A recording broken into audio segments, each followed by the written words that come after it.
तो नारद जी ने एक बार भगवान को श्राप दिया और उसी के कारण भगवान को इस धराधाम में आना पड़ा। अब पार्वती मैया आश्चर्यचकित हो गई, महाराज ऐसे कैसे हो सकता है? नारद जी इतने बड़े भक्त, इतने बड़े ज्ञानी, ऐसे कैसे संभव है कि नारद जी अपने ही परमात्मा को, ईश्वर को श्राप दे दे? भगवान भोलेनाथ हंसे, मुस्कुराए और कहा, देवी संसार में ना कोई ज्ञानी है ना कोई अज्ञानी है। भगवान जिसे चाहे उसे मूर्ख बना दे और जिसे चाहे उसे ज्ञानी बना दे। कहते ना, अकबर की सभा में एक संत आए तो अकबर ने उनसे पूछा कि महाराज तुम भगवान को नित्य भजते रहते, ये बताओ तुम्हारा भगवान क्या कर सकता है? संत ने सोचा कि ऐसे नहीं बताएंगे, कुछ आनंद ले लेते हैं, कुछ मजा ले लेते हैं, उसके बाद बताएंगे। तो उन संत ने क्या किया, कहा महाराज देखो, आप पूछने वाले हो, प्रश्न करता हो, हम उत्तर देने वाले। आप ऊंचे जगह पर बैठे हैं, हम नीचे जगह पर खड़े हुए हैं, तो पहले जगह का बदलाव कर लेते हैं। हम आपकी जगह में, आप हमारी जगह में आ जाए, फिर पूछिए, तब बड़ा आनंद आएगा उत्तर देने में। अब राजा अकबर ने कहा कि अपनी गद्दी कैसे छोड़ सकते हैं, कैसे दे दें ऐसे साधारण से संत को अपनी गद्दी दे दें? बीरबल की तरफ देखा, बीरबल ने कहा महाराज उत्तर जानना है ना, गद्दी में बिठा दो, उत्तर ही तो जानना है, उसके बाद दे देना, गद्दी वापस ले लेना अपनी और उसको उसका स्थान दे देना। महाराज ने सोचा, लालच लोभ कुछ भी करा सकता है। सोचा कि चलो कोई बात नहीं, थोड़े समय की बात है, गद्दी में बिठा दिया। अब बोले कि अब बताओ अब क्या कर सकते हैं तुम्हारे भगवान? बोले देखिए अभी एक चीज की और कमी है, आपके सिर पर ताज है, अभी भी अहंकार है कि मैं राजा हूँ और मेरे सिर पर ताज नहीं है महाराज, मैं तो वही साधारण सा संत हूँ। तो ऐसा करो, ये ताज उतार करके मेरे सिर पर रख दो, बस उत्तर जानने तक ये ताज मेरे सिर पर रख दो, उसके बाद आप पहन लेना, आपका ताज थोड़े ना कोई ले रहा है। बीरबल ने कहा महाराज उत्तर जानना है तो पहना दो। बीरबल की बात में आ गए, अपना ताज पहना दिया संत को। अब बताओ कि तुम्हारा भगवान क्या कर सकता है? संत ने कहा कि एक कमी और रह गई, अभी मैं जहां हूं आप वहां नहीं हो, आप मेरे बगल में खड़े, आप वहां जाइए और जिस प्रकार मैं आया था तो मैंने आपको प्रणाम किया था, उसी प्रकार आप मुझे प्रणाम करिए, तब तो बताऊं उत्तर महाराज कि मेरा भगवान क्या कर सकता है। बीरबल ने कहा खड़े हो जाइए महाराज, प्रणाम कर लीजिए, उत्तर जानना है ना। अब अकबर जी को लोभ है उत्तर जानने का, जा करके खड़े हो गए और प्रणाम किया। तो संत ने कहा बस मेरा भगवान यही कर सकता है कि राजा को रंग रंग को राजा बना सकता है। अभी तक जिस स्थान पर मैं खड़ा था अब तुम खड़े हो, मेरा ईश्वर यही कर सकता है कि कब मुझे तुम्हारे स्थान पर और तुम्हें मेरे स्थान पर पहुंचा दे, कोई नहीं जानता। इसलिए ईश्वर की गति बहुत ही विचित्र है महाराज। तो भगवान कब किसको ज्ञानी बना दे, कब किसको मूर्ख बना दे, कोई नहीं जान सकता है। इसलिए हे देवी, नारद जी कहाँ बचते, इसलिए कहा कि सुमिरत हरि ही शाप गति बांधी, सुमिरत हरि ही शाप गति बांधी, सहज विमल मन लागी समाधि, सहज विमल मन लागी समाधि, मुनि गति देखी सुरेश डेराना, मुनि गति देखी सुरेश डेराना, काम ही बोली की सन्माना, काम ही बोली की सन्माना, श्री राम जय राम जय जय रामा, श्री राम जय राम जय जय रामा। याज्ञवल्क्य जी वर्णन करते हैं कि भरद्वाज जी एक बार नारद जी कहाँ गए, बोले हिमालय की गुफा में। नारद जी को श्राप है, नारद जी एक जगह ज्यादा समय तक नहीं रुक सकते, लेकिन जैसे ही भगवान का सुमिरन किया तो नारद की वो श्राप की गति भी रुक गई और नारद जी के चरण वहीं स्थिर हो गए और भगवान के भजन में मगन हो गए। अब जब नारद की साधना अखंड होने लगी, प्रचंड तपस्या में महाराज बैठ गए तो सबसे पहले कौन डर गया? बोले संसार में जे कामी लोलुप जगमाही कुटिल काप इव सब ही डराही। अर्थात जो कामी होता है ना वही सबसे पहले ज्यादा डरता है। अपने पद प्रतिष्ठा के प्रति जिसको ज्यादा लालसा होती वही सबसे पहले डरता है यदि कोई ज्यादा कंपटीशन करने वाला उससे आ जाए। इंद्र को बड़ा भय हुआ कि कहीं ये तपस्या करके हमारी गद्दी न छीन ले, इसलिए इंद्र ने क्या किया? कामदेव को जाकर के कहा कि कामदेव जी जाइए, हम तो जा करके थक गए लेकिन नारद की समाधि नहीं टूटी। प्रलोभन दे दे करके थक गए पर समाधि नहीं टूटी,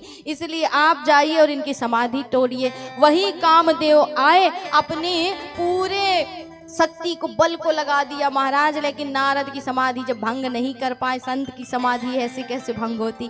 इसलिए क्या करना चाहिए? बोले जब इस प्रकार से काम ना बने तो दूसरे प्रकार से कर लेना चाहिए।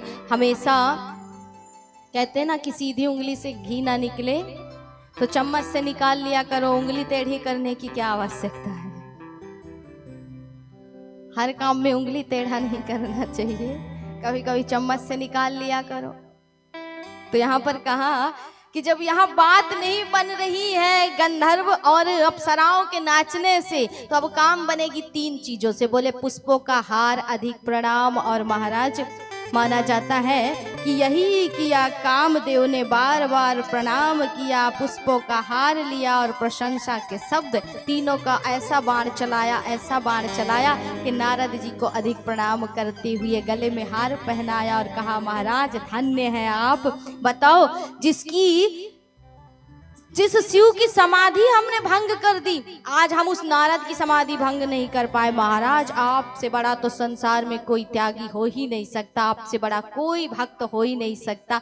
नारद जी बड़े प्रसन्न हो गए महाराज। इसलिए गोस्वामी जी ने कहा कि नारद जी ने एक गलती कर दी। शिव जी ने काम पर क्रोध किया और काम को भस्म कर दिया, लेकिन नारद जी ने क्या किया? बोले भयउ न नारद मन कछुरोसा, कहीं विप्र वचन काम परितोषा। अर्थात काम के वचनों को सुन करके, प्रशंसा के शब्द सुन करके और उस पुष्पों के हार को देख करके, अधिक प्रणाम को देख करके नारद जी ने क्या कर दिया? बोले एक गलती कर दी, काम को दंड नहीं दिया, काम को सहला दिया, अर्थात काम को और बढ़ा दिया महाराज। काम को काटा नहीं, काम को और बढ़ावा दे दिया। इसलिए आज नारद की कैसी स्थिति होने वाली है? बोले कामदेव अपना काम करके वहां से चले गए, गांव गांव नगर नगर बता दिया कि नारद ने काम को जीत लिया। वही नारद जी जब इंद्र के दरबार पहुंचे, इंद्र ने थोड़े से और प्रशंसा के शब्द बोल दिए, महाराज धन्य हो आप, आपने काम को जीत लिया।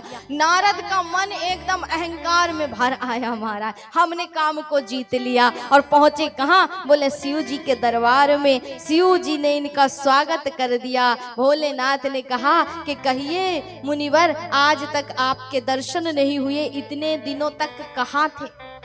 नारद जी कहते हैं आपको पता नहीं चला, आज तक तो हम बड़े व्यस्त थे। बोले कुछ काम में लगे हुए थे। किस बात की व्यस्तता थी? नारद जी ने कहा कि आपको पता नहीं, आपने तो काम को जीता नहीं, हमने काम को जीत लिया। अब नारद ने पूरी कथा सुनाई। भोलेनाथ थोड़ा सा मुस्कुराए मन ही मन और सोचने लगे, हमने सोचा कि संत आए हैं तो राम कथा कहेंगे, ये तो काम कथा कहने लगे महाराज। भोलेनाथ ने कहा कि आप जैसा संत यदि काम को जीत ले, कौन सी बड़ी बात है महाराज। हम जैसे गृहस्थ पर काम प्रहार कर सकता है, लेकिन आप जैसे विरक्त पर काम थोड़े प्रहार कर सकता है। आपने काम को जीत लिया, इसमें कौन सी बड़े आश्चर्य की बात है। आप तो जीत ही लेंगे, नारायण के इतने बड़े भक्त। लेकिन एक बात कहूँ, जैसे आपने मुझसे काम की चर्चा की है ना, वैसे और किसी से मत करना, और हरि से तो बिल्कुल मत करना, श्री हरि से बिल्कुल मत बताना। लेकिन नारद जी पर ऐसा काम का प्रभाव, ऐसा काम का प्रभाव कि भोलेनाथ की बात उन्हें उल्टी लगी। और नारद जी ने क्या मन में विचार कर लिया, क्या सोच लिया कि हमने काम को जीता है, इसलिए भोले बाबा को हमसे जलन होने लगी है। अर्थात भोले बाबा हमसे ईर्ष्या करने लगे, इन्होंने काम को जीता नहीं, हमने जीत लिया, हमारी प्रशंसा हो रही, इनसे देखा नहीं जा रहा है, इसलिए ये हमसे जलन करने लगे, हम तो बताएंगे। तो यहाँ पर गोस्वामी जी कहते हैं कि एक बार कर तल बर बीना, गावत हरि गुण गान प्रवीणा। एक बार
राधे राधे।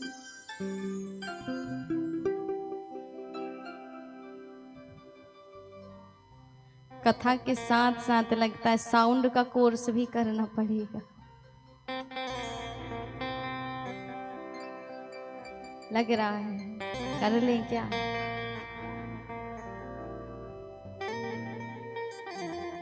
तो भोले बाबा ने मना किया, लेकिन फिर भी नारद जी पहुंचे कहाँ? एक बार करतल वीणा गावत हरि गुण गान प्रवीणा। और क्षीर सिंधु गवने मुनिना था, अर्थात वही क्षीर सागर पहुंच गए हरि के पास। हरि ने इनका सुंदर स्वागत किया, आइए मुनिवर पधारिए, बहुत दिनों से आपके दर्शन नहीं मिले, कहाँ थे? तो यहाँ पर नारद जी ने वही सारी बातें कही कि महाराज अभी तक मेरे पास समय कहाँ था। हरि ने कहा कि कौन से कार्य में व्यस्त थे? बोले आपको सूचना नहीं मिली, मैंने काम को जीत लिया। अब तो भगवान को बड़ी हंसी आई, बताओ हमारे ही वजह से काम को जीतता है और हमें ही बड़ाई बताता है अपनी। भगवान को भी हंसी आई। भगवान ने कहा कि नारद जी बात ऐसी है, आप तो इतने बड़े भगवत भजनानंदी भक्त, साधारण सा मनुष्य भी यदि हिमालय की गुफाओं में बैठ करके नारद भी कर ले तो वो काम को जीत लेगा। आप तो फिर भी महाराज नारायण के इतने बड़े भक्त हैं, इसलिए कौन सी बड़ी बात। लेकिन फिर भी मनुष्य का स्वभाव होता है, जीव का स्वभाव होता है कि करेगा और प्रशंसा स्वयं पाना चाहेगा, लेकिन दिखाने के लिए नहीं, प्रभु सब कुछ तुम्हारा है। और क्या गाएगा?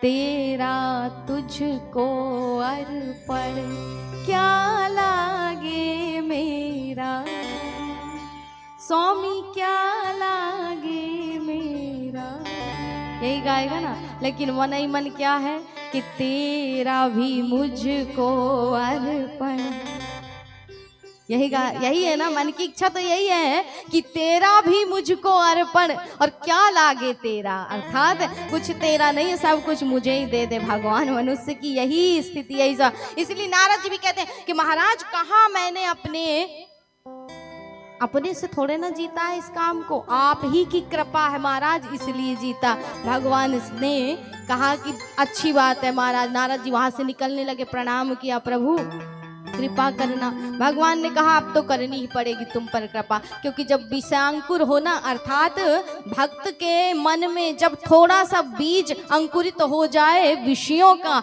तो भगवान कहते हैं उसी समय उसे काट देना चाहिए। थोड़ा सा कष्ट होगा उस समय उस व्यक्ति को, अर्थात डॉक्टर जब इंजेक्शन लगाता है तो उस समय थोड़ा सा तो चुभता है, लेकिन फिर पूरा बुखार शांत हो जाता है ना। इसलिए भगवान कहना चाहते हैं कि हम इनको इंजेक्शन तो लगाएंगे, थोड़ा कष्ट तो अभी नारद जी को होगा, लेकिन महाराज इनका बुखार तो उतारना ही है। जो काम रूपी बुखार चढ़ा है ना, उसको तो उतारना ही पड़ेगा। इसलिए भगवान ने क्या किया? बोले महाराज जैसे ही नारद जी वहां से निकले तो भगवान ने एक सुंदर से नगर की रचना की। माया के द्वारा बनी हुई ये नगरी थी, बैकुंठ भी जिसके सामने धुंधला हो ऐसी ये नगरी थी। 400 कोस के सुंदर नगर का निर्माण किया। कामदेव रति भी शर्मिंदा हो जाएं ऐसे नारी और पुरुष उसमें बिठाए, और उसी नगर के राजा हुए राजा शील निधि, और इन्हीं की सुंदर कन्या हुई। भगवान की माया ही आई 20 वर्ष की कन्या बन करके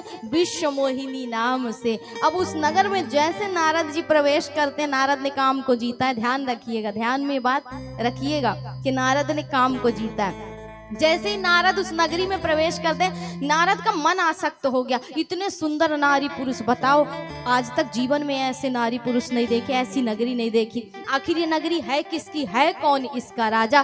पता करने के लिए गए तो लोगों ने बताया कि शील निधि राजा की नगरी है, और उनकी कन्या ऐसी सुंदर कि जगत में उसकी सुंदरता की उपमा किसी से दी ही नहीं जा सकती। भगवान की माया है, सुंदर तो होगी महाराज। देख लो कितनी सुंदर है, नचा रही है सबको। तो ये माया बहुत सुंदर है, इसलिए इसकी उपमा किसी से नहीं दी जा सकती है।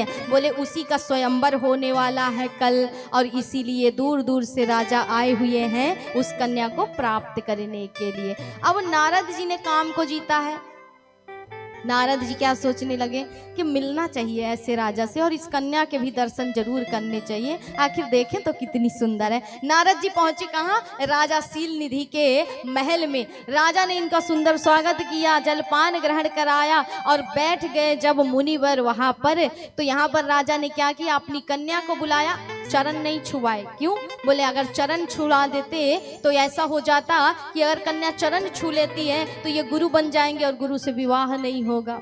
इसलिए क्या किया, बोले राजा ने बड़ी सतर्कता दिखाई और कन्या इस प्रकार दिखाई नारद जी को, मानो जिस प्रकार लड़के वाले देखने आते ना तो लड़की को दिखाया जाता, ऐसे दिखाया। राजा ने कहा महाराज मेरी कन्या का कल स्वयंवर होने वाला है, इसके हाथ की रेखा देखिए और बताइए कि इसके भाग्य में कैसा वर लिखा। अब नारद जी उस कन्या को जैसे ही देखे काम को जीता है, ऊपर से नीचे तक देख रहे हैं महाराज, आसक्त हो गए, मोहित हो गए। ऐसी सुंदरता जीवन में नहीं देखी, कितनी सुंदर है बताओ, ऊपर से नीचे तक देख रहे हैं। राजा ने कहा महाराज हाथ देख दो और बता दो कि कन्या का विवाह किससे होगा, इसके भाग्य में कैसा वर है। अब बड़ी मुश्किल से तो नजर हटी, उसके बाद जैसे ही हाथ को छुआ तो ऐसे आसक्त कि काम को जीतने वाले काम के वशीभूत हो गए और कन्या पर ऐसे मोहित नारद जी के हाथ की रेखाएं नहीं देख रहे हैं, बस कन्या के मुख को देखे जा रहे हैं। राजा ने जोर से हिलाया, महाराज मुख ही देखोगे हाथ भी देख लो जिसलिए बुलाया है। नारद जी हाथ देख रहे हैं और कैसी स्थिति है, बोले जो नहीं लिखा है वो पढ़ रहे हैं और जो लिखा है वो नहीं पढ़ रहे हैं। नारद कन्या का हाथ देखने लगे और कहा कि जो इससे विवाह करेगा वो महाराज 14 ब्रह्मांड का मालिक बनेगा, अजर अमर होगा। जो इससे विवाह कर लेगा वो अजर अमर हो जाएगा, 14 ब्रह्मांड का मालिक बने। ये नहीं लिखा था, नारद जी को उल्टा दिख रहा है। काम का प्रभाव देखिए कि नारद जी को सब उल्टा दिख रहा है, सब गलत दिख रहा है, सही गलत दिख रहा है, गलत सही दिख रहा है। लिखा क्या था कि जो इसका पति होगा वो पहले से ही 14 ब्रह्मांड का मालिक और अजर अमर होगा, अर्थात माया किसी और की नहीं, माया पति की ही होती है और विष्णु ही इसका पति हो। लेकिन नारद जी को सब उल्टा पुल्टा दिख रहा है। नारद जी ने सोचा कि अगर हम इससे विवाह कर लें, काम को जीता है, बीच बीच में ध्यान रखिए, काम को जीता है। नारद जी कहते हैं अगर हम इससे विवाह कर लें तो अजर अमर हो जाएंगे, काम को तो हमने जीत ही लिया है, ब्रह्मांड का भी हमें सौभाग्य मिल जाएगा, हम मालिक बन जाएंगे, तो अब हम इससे विवाह करेंगे। लेकिन इस रूप से तो ये राजा अपनी कन्या हमसे ब्याहेगा नहीं और कन्या भी हमसे ब्याह नहीं करेगी। अगर हम विष्णु से उनका रूप मांग लें तो कितना अच्छा रहेगा। समय होता 2, 4, 6 महीने का तो तपस्या करते, प्रसन्न करते, लेकिन एक रात की बात है, अब काम कैसे बने। नारद जी हाथ छोड़े और वहां से भाग निकले। महाराज राजा ने कहा विवाह देख करके जाना, स्वयंवर देख करके जाना।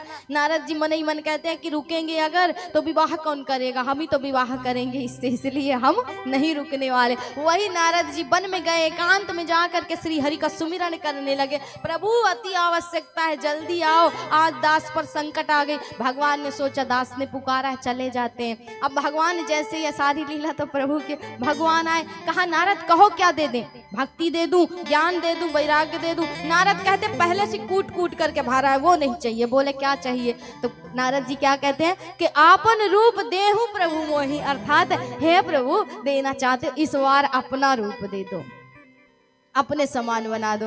भगवान ने कहा तथास्तु नारद, अर्थात नारद जी हम वो नहीं करते जिसमें जीव का कल्याण हो, हम वो कार्य करते हैं जिसमें जीव का परम कल्याण हो, और आपको जो विषयांकुर लगा ना उसे तो काटना ही पड़ेगा। इसलिए नारद जी को वचन दे दिया, वरदान दे दिया प्रभु ने। लेकिन नारद क्या जाने कि हमारे साथ आगे क्या होने वाला है। अब वही नारद अभिमान में, अहंकार में भरे अपने आप को देख रहे हैं और सोच रहे हैं कि हम तो विष्णु के समान सुंदर हो गए, कितना आनंद आएगा, अब विश्व मोहिनी किसी को नहीं ब्याहेगी, हमको ही पसंद करेगी। वही नारद जी प्रातः कालीन होते ही उस सभा मंडप में जब प्रवेश करते हैं तो कहते जितने लोग बैठे थे सब खड़े होकर के नारद को प्रणाम करने लगे। गोस्वामी जी के कहने का अर्थ है कि नारद को लग रहा है कि हम नारायण हो गए, इसलिए सब हमें प्रणाम कर रहे हैं। लेकिन सब इसलिए प्रणाम कर रहे हैं कि नारद आज भी संत हैं और संत जब आए सभा में तो उठ करके प्रणाम करना ही शोभनीय होता है। इसलिए नारद जी को सब प्रणाम करने लगे। अब नारद जी पहली वाली गद्दी जाकर के संभाल लिए कि विश्व मोहिनी आएगी, बड़ी सुकुमार कोमल सी है, बताओ ज्यादा श्रम न करना पड़े, हमें ही जयमाल पहले पहना दे। देख करके इसलिए पहली गद्दी में बैठ गए। नारद जी बैठे गद्दी में, वहीं पर शिव जी ने अपने 2 गढ़ों को भेजा था। ब्राह्मण का वेश बना करके आए थे, दोनों नारद के पास बैठे थे। शिव जी को पता था कि ये हरि को सारी काम कथा बताएंगे और हरि कोई ना कोई लीला इनके साथ कांड जरूर करेंगे, इसलिए जाओ देख कर क्या नारद की क्या स्थिति है। वही नारद जब बैठे हैं तो शिव के दोनों गढ़ कहते हैं कि आहा कैसा स्वरूप, कैसा स्वरूप, मानो जगत में इसकी माँ को क्या कहे महाराज, जिसने ऐसे सुंदर पुत्र को जन्म दिया। अब नारद और फूल गए अहंकार में, मैं तो पक्का विष्णु हो गया महाराज। नारद ने अपने मुख को नहीं देखा कि हम क्या हो गए। नारद क्या कह रहे हैं, बोले अब तो पक्का मैं विष्णु ही हो गया। देखो कैसी प्रशंसा हुई। दूसरा गढ़ क्या कहता है कि मुझे तो लगता है विश्व मोहिनी किसी को नहीं चुनेगी, जब इतना सुंदर राजकुमार बैठा हो तो इसी को चुनेगी। गढ़ों को पता है कि ये नारद क्या है और नारद कैसे दिख रहे, लेकिन मजाक कर रहे हैं नारद के साथ। नारद के काम विजय की प्रशंसा कर रहे हैं, काम को जीता है ना नारद ने, इसलिए अब दोनों गढ़ ऐसा कह के बैठ गए। और जैसे ही बंदी गढ़ों ने आदेश दिया, सूचना हुई, महाराज बिरुदावली हुई, शंख का निनाद हुआ, वैसे ही रूपवती विश्व मोहिनी जयमाल लेकर के आई। और जैसे ही जयमाल लेकर के आई तो विश्व मोहिनी ने नारद को पहले देखा। नारद ऊंचे नीचे हो रहे हैं कि हमें देखिए और जल्दी से माला पहना दे, लेकिन नारद को जैसे ही विश्व मोहिनी ने देखा तो कहते हैं कि विश्व मोहिनी को नारद कैसे दिखे, मरकट बदन भयंकर देहि, देखत हृदय क्रोध भाते। नारद को कैसे देख रही हैं? बोले नारद उनको बंदर की भांति दिखाई दिए। देखिए अभिमान ने नारद के साथ क्या कर दिया, अहंकार ने नारद की कैसी गति कर दी। नारद ने सोचा कि मैं नर से नारायण हो गया, लेकिन अहंकार ने नारद को कब नर से वानर बना दिया, नारद को पता भी नहीं चला। विश्व मोहिनी ने जैसे ही देखा और नारद ऊंचे नीचे हो रहे, देख करके अपनी सखियों से कहा कि इस बानर के मुखाकृति वाले को इस सभा से बाहर कर दो, मेरे पिताजी को कहो कि इसे बाहर निकाल दे। विश्व मोहिनी ने नारद को उछलते देखा तो पूरी की पूरी लाइन ही छोड़ दी। संत क्या कहना चाहते हैं, गोस्वामी जी कहते हैं इसके पीछे भी रहस्य है। बोले विश्व मोहिनी है माया, नारद है संत, अब नहीं पकड़ सकती है माया, पूरी लाइन छोड़ देती है महाराज। इसलिए जीवन में सत्संग बहुत आवश्यक है, संत पुरुषों का संग बहुत आवश्यक है। पूरी लाइन छोड़ दी और दूसरी लाइन में बैठे थे कौन, श्री हरि विष्णु स्वरूप बदल करके। और वही जा करके विश्व मोहिनी ने जैसे विष्णु को देखा तो दूसरी लाइन में बीच में बैठे विष्णु के गले में जयमाल डाली। और गोस्वामी जी कहते हैं कि दुल्हीन ले गए लाछी निवासा, नप समाज सब भयउ निरासा। दुल्हीन ले गए लाछी निवासा, नप समाज सब भयउ निरासा।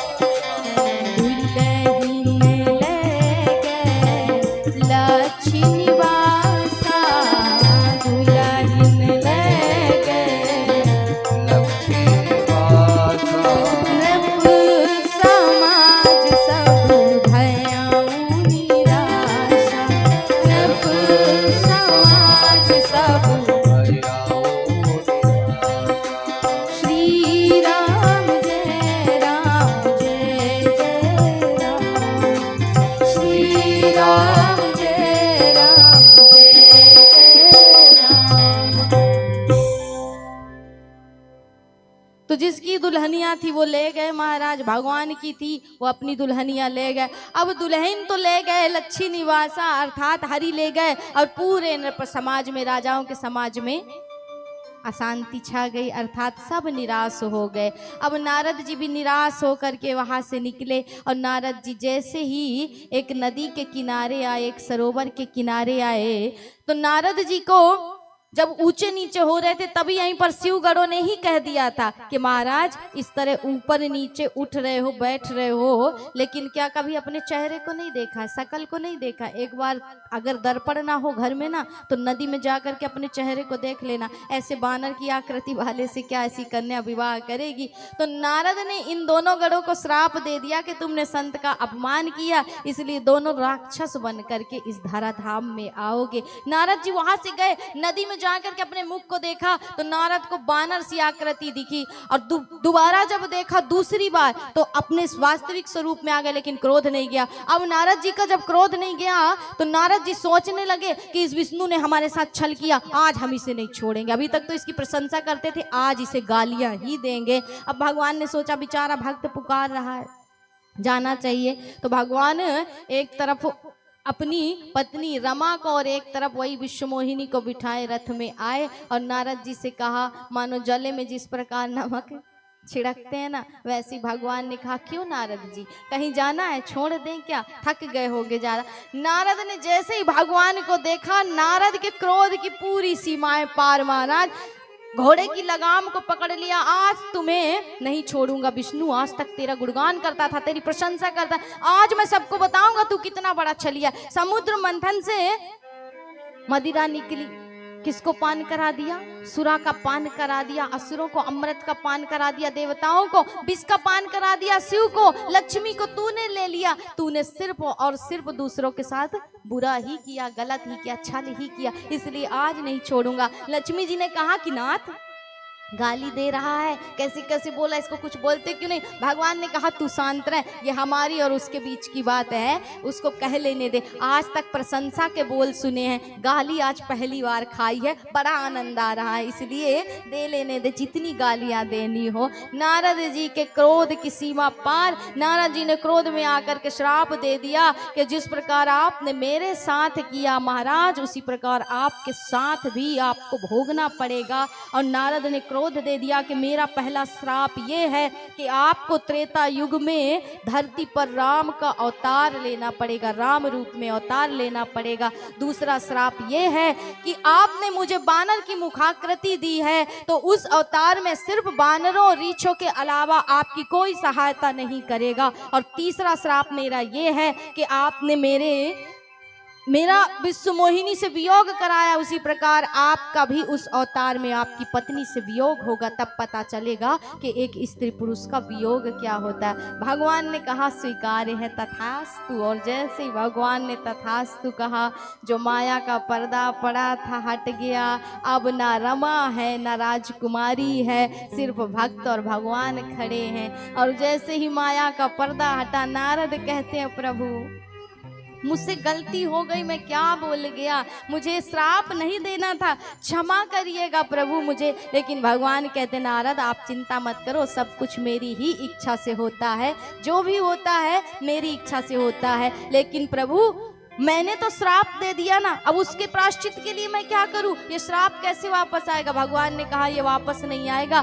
लेकिन आपको प्रायश्चित करना है तो आप जाइए बैकुंठ में जाकर के शिव जी का जप करिए। जपहु जाई शंकर सतनामा, बोले शिव जी का जप इसलिए करना है क्योंकि मेरा भजन करने से आप काम को जीत सकते हैं, और शिव का भजन करने से आप अहंकार को जीत सकते हैं, अभिमान को। इसलिए शिव का भजन करिए, आपके जीवन से ये अहंकार, ये अभिमान अपने आप शांत हो जाएगा। नारद जी वहां से नमस्कार करके चले, शिव जी के गढ़ आए, बोले नारद जी हम तो व्यर्थ में मारे गए, हमें तो भोले बाबा ने बस आपकी खोज खबर के लिए भेजा था, लेकिन आपने हमें श्राप दे दिया, अब हमारा क्या होगा? नारद जी ने कहा तुम्हारा वही होगा जो सबका होता है, तुम राक्षस बनोगे, दोनों रावण और कुंभकर्ण बनोगे, लेकिन तुम्हारे उद्धार के लिए भगवान स्वयं अवतार लेकर के आएंगे। इसलिए भगवान के हाथों तुम्हें मुक्ति मिलेगी, बस तुम्हारे साथ यही कार्य अच्छा होगा, वही दोनों